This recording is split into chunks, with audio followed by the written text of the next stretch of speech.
We are excited this morning to have Mr. Wes Selke here to present, to speak to us as for this plenary session. Every year at the Academic Symposium, we bring in a visitor, a guest of distinction to speak to us during this hour.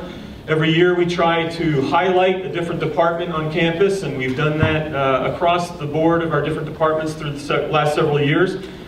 Mr. Selke this year especially is going to highlight the work that we do in our School of Business and Professional Studies, and he's here to speak to all of us about the academic enterprise, about the opportunities that we have, and I know even just speaking with him and visiting with him a little bit here a few minutes ago, to challenge us with the call to use our opportunities and our blessings that we have of education to reinvest and to serve others and to help make the world a better place. So we are thrilled that he's here. Let me give you a brief introduction to him.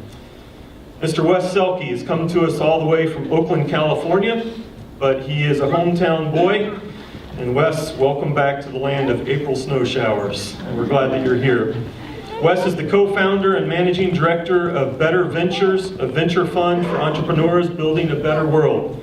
Better Ventures provides funding, mentorship, collaborative workspace, and investor connections to companies creating scalable solutions to some of the world's biggest challenges. Wes is also the investment manager for Good Capital's Social Enterprise Expansion Fund, where he sourced and actively engaged with the fund's top two investments, Alter Eco and Better World Books. Wes began his career in Ernst & Young's Mergers and Acquisitions Group and worked in equity research at William Blair Company. Wes earned his business administration bachelor's degree from the University of Michigan and a master's of business administration from the Haas School of Business at the University of California, Berkeley. He's an active member of Christ Church East Bay, where he serves as director of the Financial Advisory Board. He now lives, as I said a minute ago, in Oakland, California with his wife and two children. And we are thrilled to have him back in his hometown and home area. He has some family members and some people that have known him his whole life that are here as well. And we are thrilled, Wes, to have you here. We're honored by your presence, and we welcome you to come and challenge us. Thank you. Welcome. Welcome.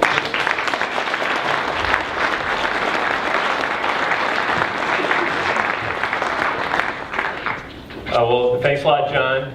Thanks, Beth. Thanks, everybody at Rochester College for having me, and for Larry. I'm not sure if Larry's in here. He's serving coffee. He's back over there. Larry Norman asked me back in the fall when I was here if I'd come and speak, and he promised good weather. And when I got here on Friday, it was beautiful. It was 72 degrees. And today it's 27 degrees. So I'm not sure what happened there, but we've had a full cycle of the seasons over the last couple of days here, which really is part of the reason why I lived in the Bay Area and got a little, what happens is you move out to the Bay Area, you get a little taste of California, and it's really hard to come back. But it really is great to be here. Back in my hometown. I grew up in the Church of Christ, knew RC when it was called Michigan Christian College. It's been a big part of my life. I actually went to basketball camp here many years ago, and I did not pursue a career in the NBA as a result of that, but it did help perfect my jump shot, so I am appreciative to the college for that. And also Garth Pleasant presided over my sister Amber's wedding back in 1997, so a lot of great connections back here to Rochester College as well as the Church of Christ. And I've been here all weekend, and it's just been a real pleasure to be part of the activities. For years I'd heard about the partnership dinners and had never actually attended one.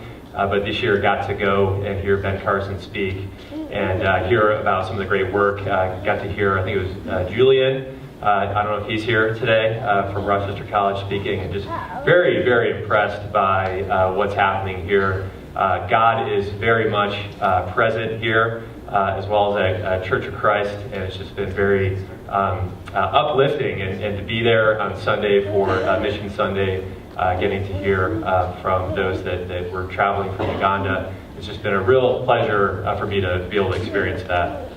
So I'm going to talk for a bit today about how business can be used as a force for good in society.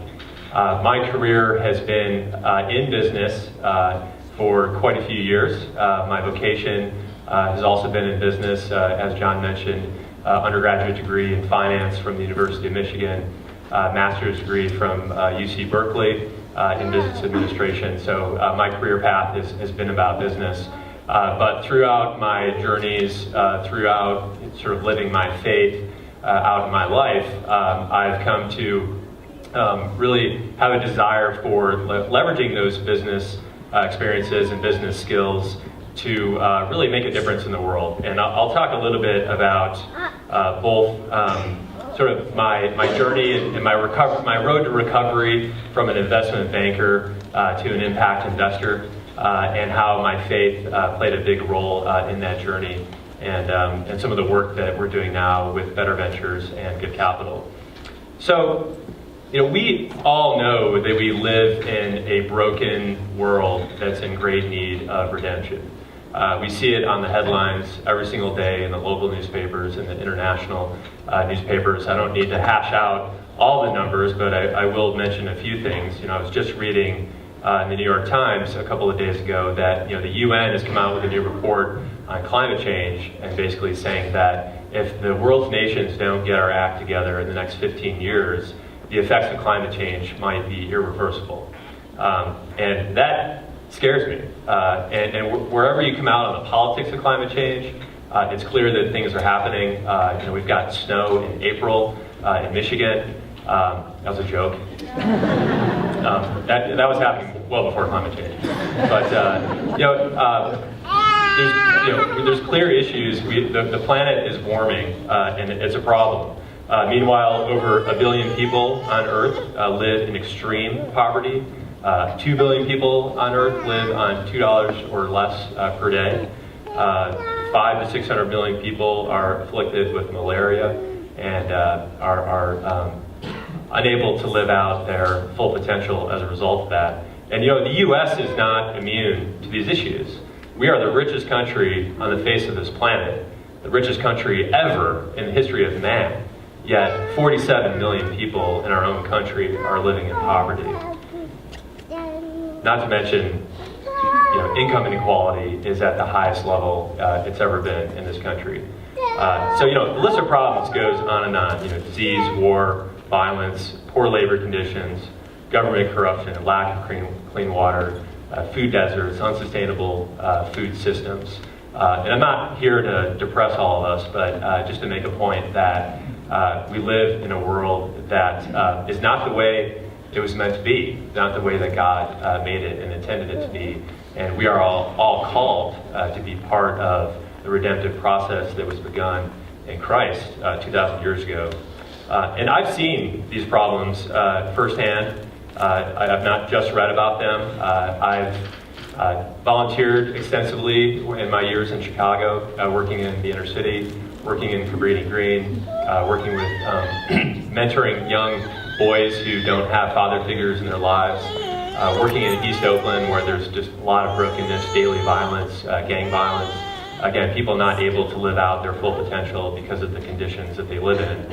And it really was my travels to the developing world, particularly serving on a trip with my church in Chicago when we went down to the Baja Peninsula of Mexico to volunteer and work with an orphanage down there, where I really came face to face with a lot of despair and a lot of heartache and a lot of poverty. We had outreach ministries working with farmers that were working in really difficult conditions. They'd migrated up from southern Mexico to work the tomato and lettuce fields in the Baja Peninsula, and they were essentially trapped by these ranch owners and unable to really break out of that, and made just enough money to buy their subsistence from the local stores that the ranchers made available.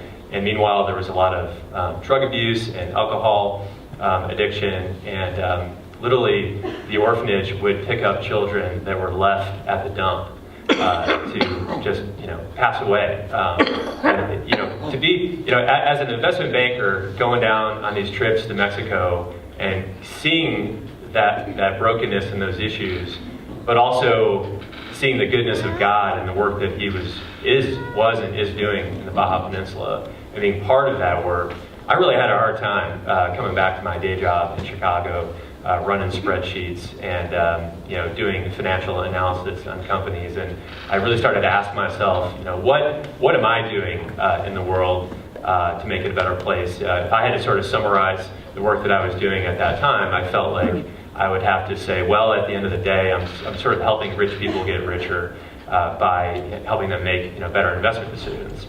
And that's not to say that the work that I was doing wasn't beneficial. It was part of my journey into what I'm doing now. But that's where the seeds were planted for me, was working in the inner city in Chicago and also going down to Mexico to experience firsthand what was happening down there. That really planted a seed for me to start thinking about what I could be doing more outside of just sort of my weekend activities of volunteering and maybe evening volunteering, to really start thinking about my vocation as a way to do good in the world. So, well, what about government and philanthropy? Government and philanthropy, absolutely have a role to play in solving some of the world's problems, and they are at it on a daily basis, trying to solve these problems. But it's not enough, and I think that both of those institutions have limiting factors that don't enable them to really solve in a sustainable and scalable way all the world's problems. Government is cash-strapped, as we certainly know in this country, oftentimes ill-advised and ill-equipped to really tackle some of the big problems that we face.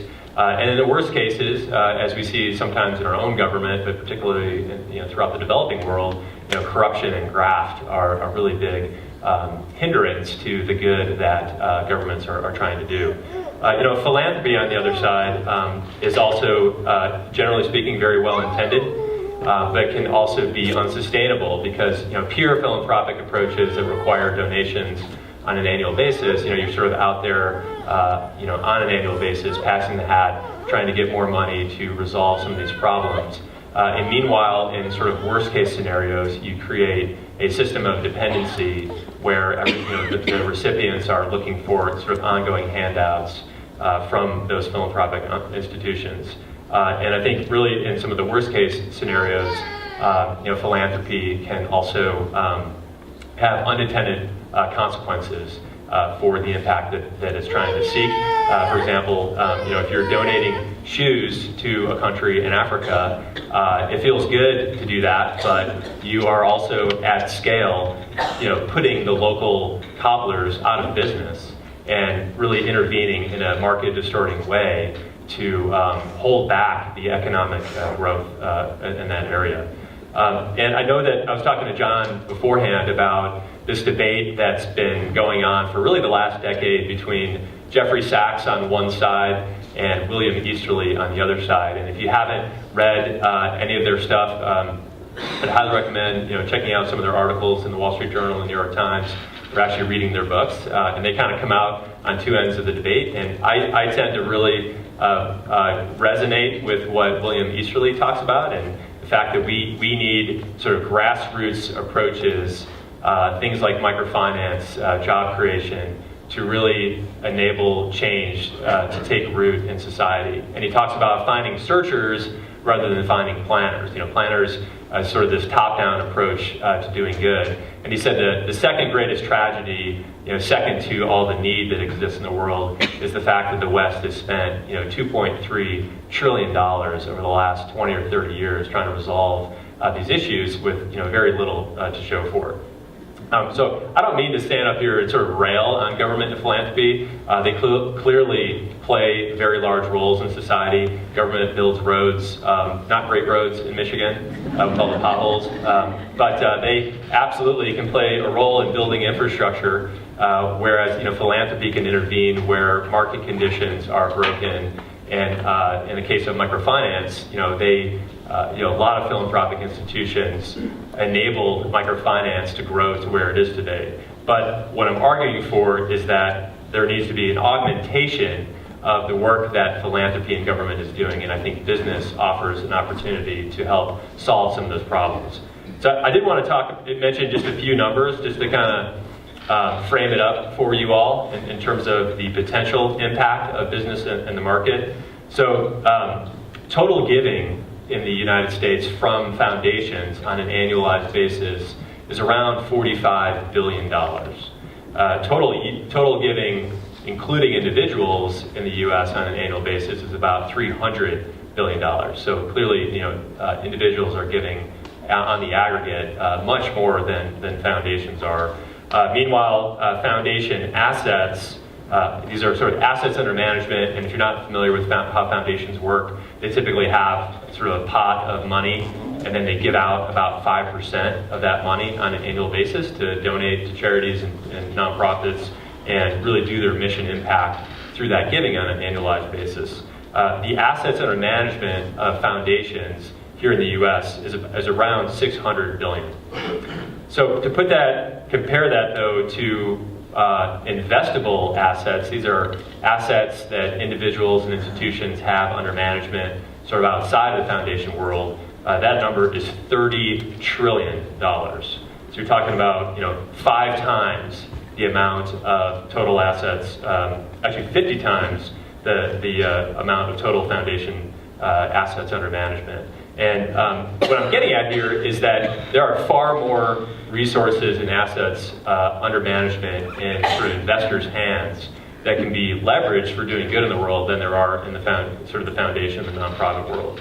And even if you took 10% of that 30 trillion and invested it in scalable for-profit businesses that can do good in the world, you're looking at $3 trillion of investments on an annual basis.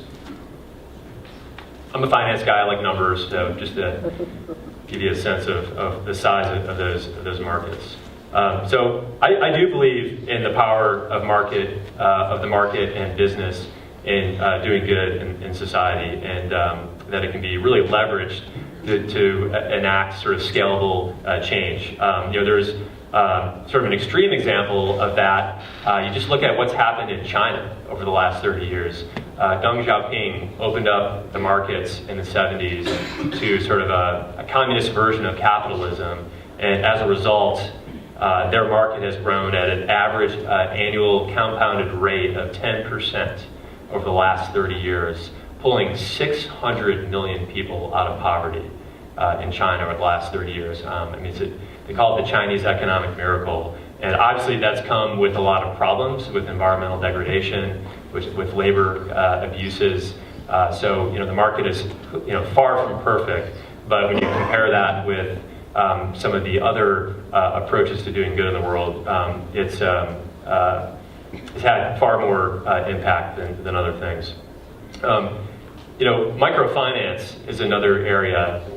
This idea of leveraging business. Muhammad Yunus is the founder of the Grameen Bank. He won the Nobel Peace Prize in 2006, and his whole idea is, give a man a fish, you feed him for a day. Teach a man to fish, you feed him for a lifetime. So this whole idea that you can lend money to individuals living in poverty in the developing world, and they have an opportunity to better themselves, use that money to go start a business, scale that up, and over time, pay that money back to the lenders. And at the time when he started it, back in the 80s, it was a unprecedented concept at the time, because no one thought that poor borrowers in the developing world would actually make good credit. And as it turns out, they are great credit, and through this village banking model, he's been able to, through the Grameen Bank, pull out about 50 million people out of poverty, and really was quite instrumental in making microfinance sort of a household name in society. And as he showed that poor borrowers actually are a good credit, and had the track record of 95 to 99% repayment rate among these borrowers in Bangladesh, as a result, that started to open up the floodgates of more sort of investable assets coming into the microfinance space to lend to more and more borrowers throughout the developing world. And if you study microfinance, you'll know that it's also not perfect, and there's been some big problems with it. There's been some negative pieces in the news in the last couple of years regarding microfinance, but there's no doubt that it has created a lot of good in society and sustainable impact because it is enabling people, I think, to have what they ultimately want, and that's not a handout, but instead an opportunity, a job. So I want to talk a little bit about some of the work that we're doing at Good Capital and Better Ventures.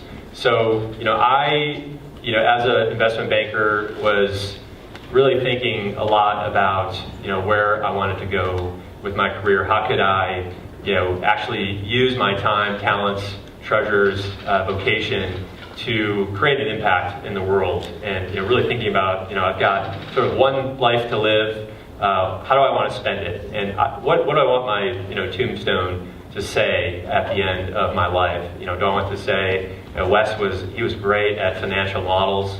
He could really put together an awesome Excel spreadsheet and helped make really good stock picking. He was really good at stock picking. Or did I want it to say something along the lines of he really dedicated himself to building a better world. And it was a long quest. There were a lot of unanswered questions for me. I was making really good money at the time. I wasn't clear exactly how this was going to work out, so I was going to go back to business school, pay lots of money for school, not work for 2 years, live in a very expensive place, and probably find a job that was going to pay a lot less money than I was making before. So I'm like, God, how's that going to work out? I'm not really sure. There were a lot of unanswered questions, but I just felt a deep passion in me to follow that path, follow my heart and those desires, and sure enough, God, opened a lot of doors for me along the way. And I was applying to business school, and I was living in Chicago at the time. I'd gotten into Kellogg and University of Chicago, and then I also got into Haas. And I started dating my now wife at that time, and it just made a lot of sense to stay in Chicago, according to her at least. But I just had this feeling inside of me that, I was being called, to the West Coast. And, I went out, and then, as I was thinking about it, I was debating it and, feeling called that way, but really kind of torn. And then I got the letter in the mail that said, not only have you gotten into Haas, but we're giving you a 50% scholarship to come out to Berkeley. And I felt like that was God saying, I was trying to make it obvious to you that you were supposed to go out there, but now I'm making it really, really obvious that you are absolutely supposed to come out here to the West Coast. And there's also in the University of California system, you can establish residency, get in-state tuition your second year. And so that combined with the fact that I got married while I was in business school, we had my student loans paid off relatively quickly. So I think the message there is just that, for me, I had a lot of unanswered questions, but I had this desire. And as I started to follow that desire, doors really started to open, other doors started to close. At this time, I was really thinking on a pretty large scale about what I wanted to do. I sort of romanticized this idea of being a relief aid worker, or working for the UN, or working for the World Bank, and helicoptering into a developing country and helping them solve problems. But then, of course, I read Will Easterly's book and started talking to people that worked in some of those institutions. And that combined with the fact that I'd already developed a really robust skill set over the previous 6 years of doing business and valuing companies and really understanding finance. When I found out and heard and started reading about this idea of microfinance, that for me, that was when a light bulb went off, and I said, that's what I want to do. I can actually do some good with finance, and I'm going to go use my 2 years at Berkeley as sort of a transition point into working in this field of either microfinance or it ultimately ended up impact investing for me. But for me, this idea of microfinance is what got me very interested in this career path. So when I graduated from Berkeley in 2007, I joined up with a firm called Good Capital. And we launched our fund about a year later in 2008. And the fund was really set up to invest in primarily for-profit businesses that are pursuing social and environmental impact in a sustainable way. And that could also not only create a lot of great impact, but provide an attractive financial return for our investors. And we were a really new fund at that time. There's been a lot of growth in the industry over the last decade, but at that time it was a pretty new concept, this idea of impact investing and actually leveraging your financial assets to actually do some good in the world and build a better world. And we would go and talk to investors, and we would talk to we thought we had sort of the best of both worlds, and when we met with some of these investors, it started to feel like we had the worst of both worlds, because we would talk to some of the philanthropically minded investors, and they would kind of scratch their heads at, well, what's this for-profit stuff you're doing, and it looks like you're getting returns over here. This is way too sort of for-profity for me, and I want more impact. And then meanwhile, we'd go and talk to sort of financially minded investors, and they would get all kind of uncomfortable about the social and environmental impact that we were pursuing. And they would have the opposite remark, which was, okay, it looks like you're doing some impact stuff, but can you really get a financial return? So it was tough sledding in those early days in 2007, but we were able to raise a small fund and invest that fund in a portfolio of about 4 companies. And fast forward to today in 2014, we're about 6 years into investing in that fund. And we've had a lot of great success. We've invested in a number of really incredible companies that are doing good and making money. One that I'll mention is a company called Better World Books. How many of you are familiar with Better World Books? Anybody in this audience? Okay, you're all college students. They sell college textbooks as well as other types of books used online, and that's really their niche. Is they started at Notre Dame back in 2001. And they began by collecting used books from students, books that could not be sold back to the local bookstore. And they would run these book drives to collect these books in, and then turn around and sell those books online. And at the time, this is sort of early 2000s. It's when sort of Amazon and eBay and these different companies were really starting to take off, and people were really buying and selling goods online in volumes for the first time. And what they do is then take, at the time it was about 10 or 15% of every sale, of the sale of every book, and donate that out to a nonprofit literacy program to support teaching students and building classrooms and schools and libraries in the US and all throughout the developing world. So it's really the true sort of triple bottom line business. They've over the last 10 years diverted about 125 million books from landfills. They've supported global literacy with investments of $15 million, and they've also donated tens of millions of books. So they're collecting books from campuses, from libraries, and now increasingly from communities where they're setting up these Dropbox bins where they can collect books from people's homes and then bring those back to the warehouse, process them into inventory, and then sell them online. Meanwhile, they've built a very scalable business model with the company. They've grown from about 20 million in sales at the time of our investment to 70 million in sales this year. So they've really scaled up quite nicely. They're profitable, and we're 6 years into that investment, and we're about to get our return on our investment. And if you're not familiar with how venture funds work, we could have a whole other talk about that. But essentially, you invest in these companies and you get a stake in these companies. And the only way to get your money back is if the company is sold to another company, or if they go public, or if another investor comes in and they do what they call a recap, where they bring in new money and take out some of the old money. So we're getting very close to that third thing, which is a recap. There's a new investor coming in, and this investment is going to provide a 3 to 4x return, 3 to 4 times our initial investment in the company, and pay back our entire fund. And that's what you want in venture capital. You set up these portfolios of companies that you invested in, and each company has to have the potential to pay back the entire fund, and that's what's happening with federal books.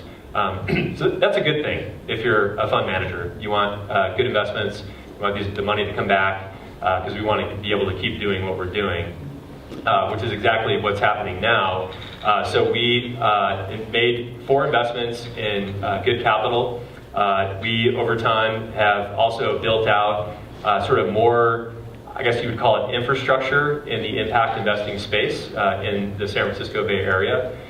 We launched a conference called the Social Capital Markets Conference, which is held annually in San Francisco, and it's a meeting of about 1,500 investors, entrepreneurs, practitioners, people that are involved in the impact investing space from about 60 countries all around the world get together on an annual basis to meet and discuss and do deals, essentially. We also launched a co-working space called the Impact Hub, and this is now growing all around the country and all around the world, but it's a physical space where primarily entrepreneurs can come and get space and work out of that space and interact and get to know others.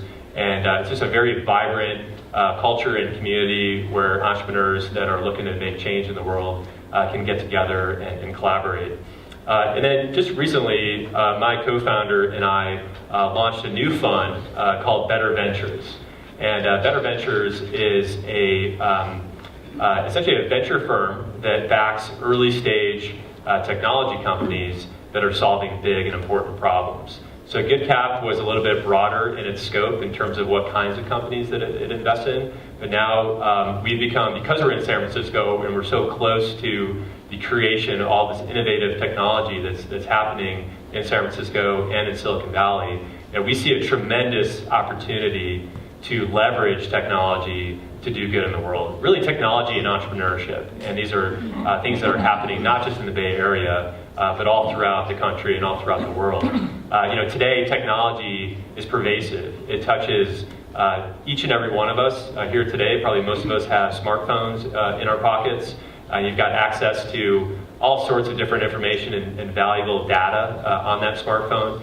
Meanwhile, in the developing world, 70% of people living in the developing world have cell phones now. And these are typically feature phones, but before long, you're going to see greater penetration rates of smartphones in the developing world. So we look at technology as not only able to create your next photo sharing app company, but to actually do some good in the world. And we've made already a number of investments in a previous fund of Better Ventures in a number of companies that are really leveraging technology and entrepreneurship to do good in the world. And before I mention a couple of those, I will also mention that there's a secular employment shift also happening, and I'm sure a lot of you all are seeing it now that you're in college and you're looking to graduate and thinking about next steps in your career. But there's been an explosion of interest in not only entrepreneurship and technology, but also in working for companies that have sort of a greater mission and purpose in the world to do some good. And it's also never been easier to start a technology company. A decade ago, you had to raise about $1 million to even start a technology company because you had to buy servers to get server capacity to host your website and host your technology. Today, because of services like Amazon Web Services, you can literally log on and set up an account for $30 or $50 a month and get access to the cloud and start these technology businesses for $10,000, $20,000. And there's just been a proliferation of technology companies being started. Again, not only in the Bay Area, but all throughout the country. And just yesterday, I was down meeting with Detroit Venture Partners at the Madison building in downtown Detroit. And there's just some amazing things happening right here in Detroit that we're really excited about. We're looking for portfolio companies to invest in right here in Detroit as well. And this is happening all throughout the country. So we have an investment in a company called MobileWorks that is distributing work out to the crowd. So think about it as a sort of outsourcing platform for small and medium-sized businesses that need to get sort of online tasks done. So MobileWorks can do calendaring for you. They can do online research. Pretty much any sort of thing that can be done online, they are farming out to a workforce in the developing world as well as here in the US. And the founders are from India, and they have seen what's happened to their country as a result of the outsourcing industry, which has been largely good. It's been an economic boon for India because of the outsourcing economy. But the lowest rungs of society are not getting access to that work because you need a college education. You need to be sort of from an upperly mobile caste in that country to get access to this work. So they started a platform that would sort of democratize access to that work and pay fair, sustainable wages. So today they are creating work for 25,000 workers all around the world, including in the United States. And this is a company that's only been around for about 2 years, and they're really starting to scale up. Meanwhile, we've got an investment in a company called Sunfunder, which is a financing platform for off-grid solar companies that is providing project finance and working capital loans to these off-grid solar projects throughout the developing world that are enabling people to get access to clean, affordable energy. And this is sort of leapfrogging the grid, just the way mobile phones have done that in places like Africa. And they have now enabled access to clean, affordable energy for 100,000 people, primarily living in Tanzania. And one last one that I'll mention, which is a really, really cool company. They are a nanotechnology company that is mimicking nature to create a product that will deliver clean drinking water in the developing world. And they have studied how the Namib desert beetle condenses water on its back in very arid regions of the world. And they've essentially recreated this in a lab in MIT, where they use its hydrophilic and hydrophobic technologies that enable them to create a coating that is 10x more absorbable of water from the atmosphere than sort of leading applications. So they're basically mimicking nature to create a product that ultimately is good. They've got plans for building creating the world's first self-filling water bottle. So this would be a water bottle that you could literally sit out overnight in arid regions of the world, and it's going to suck water from the atmosphere, and you wake up in the morning and that bottle is going to be full of water. So just really, really exciting companies that we're getting to work with, and passionate entrepreneurs. I mean, I feel like I've got one of the best jobs in the world now, where we get to go out, raise capital from investors, and then go out and find really smart, really scrappy, really passionate entrepreneurs that want to grow their businesses, take in our capital, and use that to really create some sustainable impact in the world. And so much of our business is about people, and we get to work just with incredible, passionate people that want to change the world. So just a few things in closing that I wanted to say, I guess you can think of this as sort of a call. You are all college students and going to be graduating, some of you this year, and thinking about your career. And I just wanted to leave you with a few things to think about, kind of just based on my journey and what I've learned along the way. The first is to really strive to not compartmentalize your vocation. Really think about how you can leverage the work you do, wherever you are, whatever you do, to do good in the world, to help be part of this redemptive process of the world. You don't have to be a missionary in Africa to do good in the world. You don't have to go work for the UN or the World Bank to do good in the world. There's a lot of good that you can do through your work. So when you go to work, when you go to the office, don't think about it as just a job. Be thinking about all the relationships that you have at that job. Think about the relationship you have with your company. Is there something you could, you could go off and work for Procter & Gamble. Is there something you can do to encourage them to build a healthier, more sustainable supply chain? And maybe even something smaller than that. But there's plenty of things that need to be done in this world, and really just be thinking about how you can leverage your vocation. And on that note, also, it can feel very overwhelming to think about the great need that exists in this world, where you kind of, you don't even want to even try because you feel like anything you do can't even really move the needle. But don't be overwhelmed by the great need, and just look at the small things you can do and do them consistently. And that's a great way to serve. Second, take the long view of your career. It's a long career. I was sitting in your shoes in 1999, 15 years ago now, and my career has gone through quite a few iterations, since then. I worked for 2 different companies before I got my MBA. I'm now on to, essentially my 3rd organization since graduating 7 years ago from Berkeley. Really, think about the long view of your career, but also try to make the arc of your career bend toward your ultimate passions. And there's a great quote by theologian Friedrich Buechner, who's written that vocation is where our greatest passion meets the world's greatest need. And just keep that in mind, and think about how you can make small steps in your career towards an ultimate goal down the road. And don't get frustrated. There were times when I was working in investment banking where I kind of got frustrated that I wanted to do something else. I wanted to do something different. But I was learning. God had a plan for me, just like He had a plan for Paul before he made his big switch. And you're learning as you go, and God is going to use your vocation, down the road. And third, and lastly, really beware and be aware of the sort of cultural liturgies that exist around us, because they're subtle, but they are very powerful. And don't let this culture shape you. You need to strive hard to shape culture. And I want to show a very quick clip. It's 1 minute of a 20-minute video. Has anyone seen The Story of Stuff? Oh, good.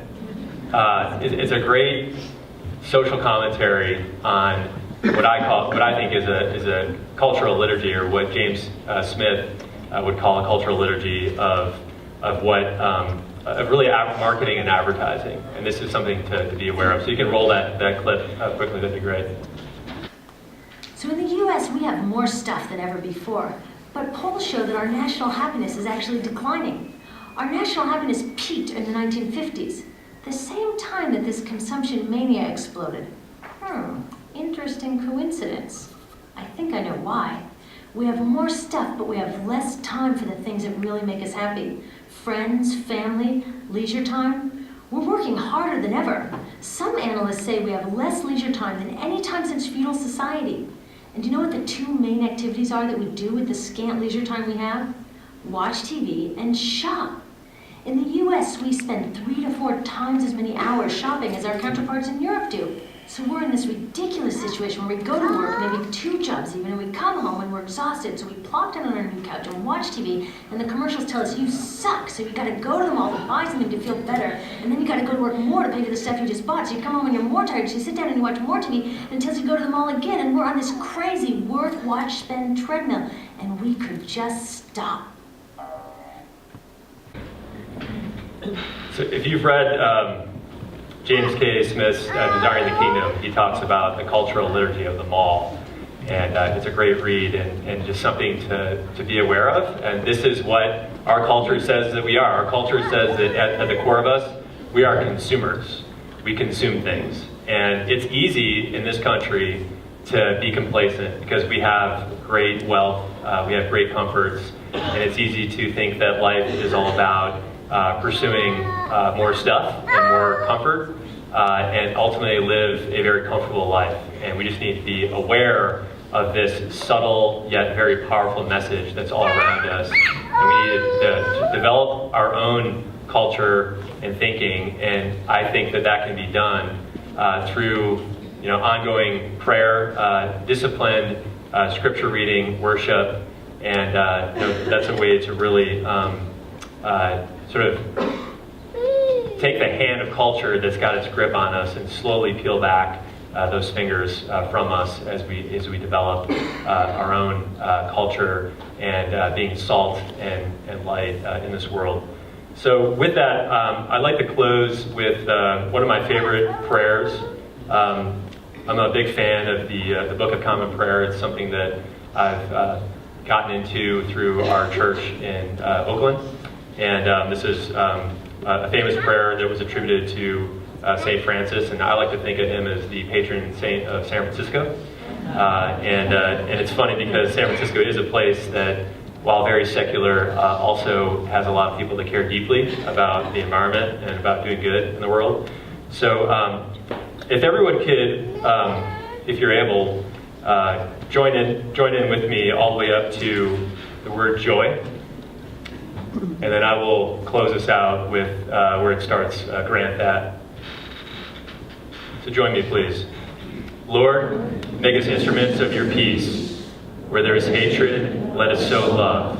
Where there is injury, pardon. Where there is discord, union. Where there is doubt, faith.